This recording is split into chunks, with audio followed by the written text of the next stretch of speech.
Thank you so much. Really, I have a lot of gratitude here for being able to have this event at Heron's Nest. It means a lot to be on a land back project. It means a lot that a lot of folks who've been in solidarity, some of my best friends, some great people I've organized with. I look across the room and I see so many great people. Thank you so much for coming on out for the people. And thanks to all the great speakers already, and we got more to come, so thank you. So I want to just share a little bit about some updates on some of the organizing I've been doing. In just the last year alone, I've launched 3 program websites in collaboration with different groups. United Student Leaders website was launched. Got a United Student Leader right here, Audrey. Thanks for showing up. Do all that work for the youth, standing in solidarity with youth and lifting them up. They brought a poster. Thank you. And just huge also gratitude to Erica and Doug over here with Salish Sea Cooperative Finance, and they have their table here. So check them out. So just loving, just a lot of love in my heart, and it's a great time of year. It's the equinox today, and just it's a great time to be enjoying some great food and some great company. So thank you.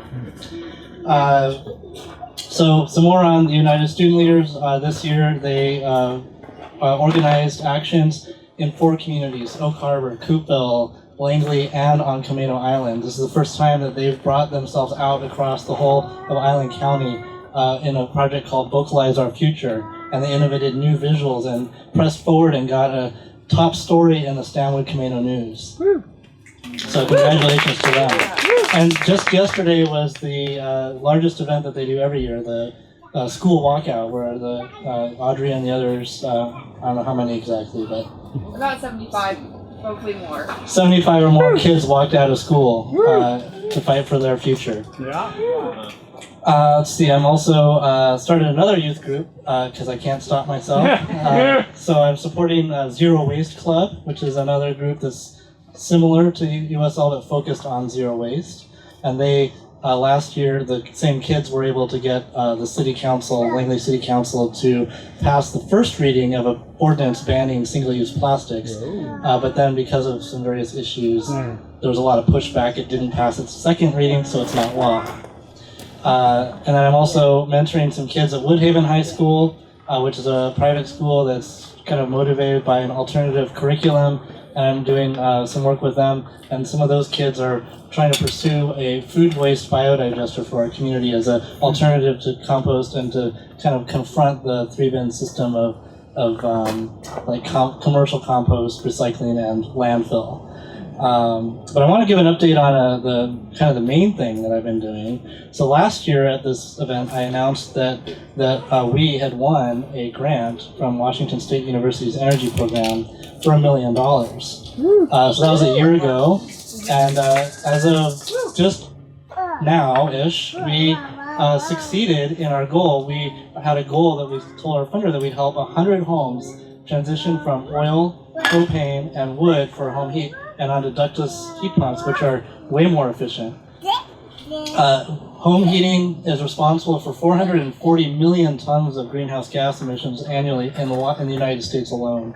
It's one of the major causes of also a lot of public health issues, respiratory health, lung disease, asthma, all these issues people are having. And this one woman that we helped out, she told this amazing story that we were doing a tour of some of the homes, and she came out and previously she said, "Oh, I don't want to be there for the tour. Like I'll just do it in my house. Don't even knock. Like don't ring the door. I'm kind of a private individual. Don't want to deal with people coming around my house." And she actually came out and said, "I wasn't going to talk with you all, and then this morning I realized that I had a prescription at the pharmacy. My asthma had been so bad that my doctor prescribed a stronger medicine 3 weeks ago."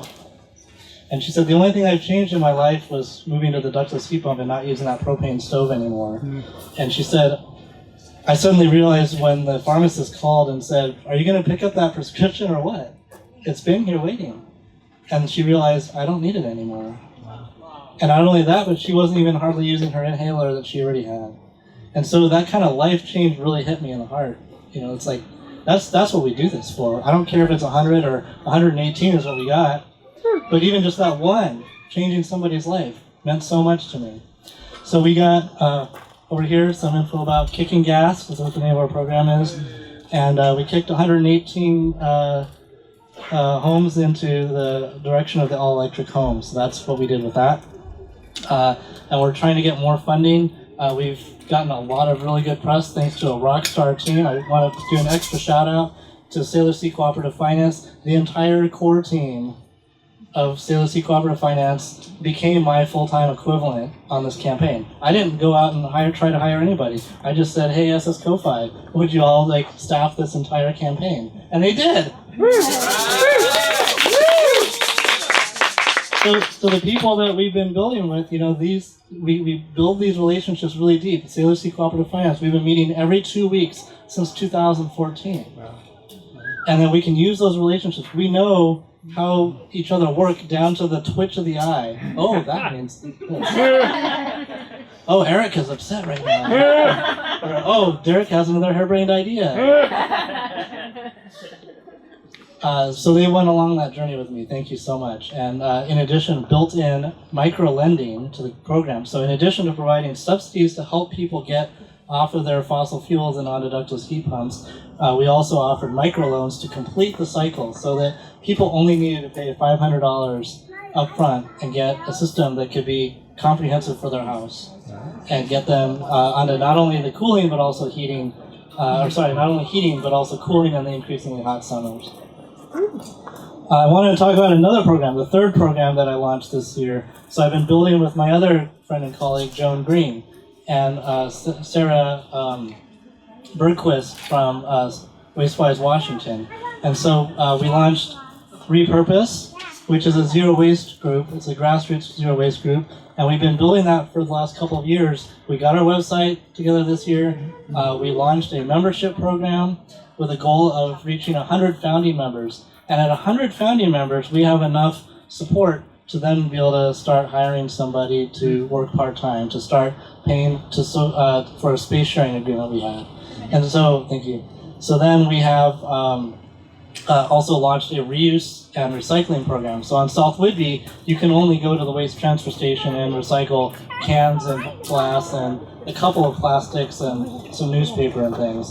But we launched out of the box with 15 more things that you can recycle, and in October 5 more things you can recycle, and in November we'll add more, and we'll just recycle more and more things. All the things that people have a hard time recycling, they can recycle or repurpose with us. And we're also going to push policy, we're going to educate our community, and we're going to also challenge this assumption that you limit your solid waste diversion at 58%. Seattle, King County, they're stuck. They've been stuck for 10 years at 58%. They don't go above that. Why?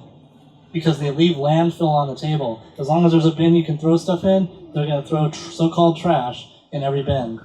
So you have contaminated compost, contaminated recycling, and you still have landfill on the table.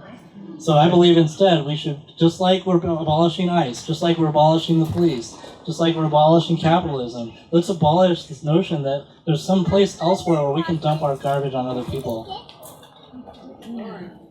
So that's what we're doing, and I just really want to thank everyone again for all the support. These are just a few of the things that I've been up to. I just wanted to share a few updates and thank everyone for supporting my colleagues and me in this journey. Thank you so much.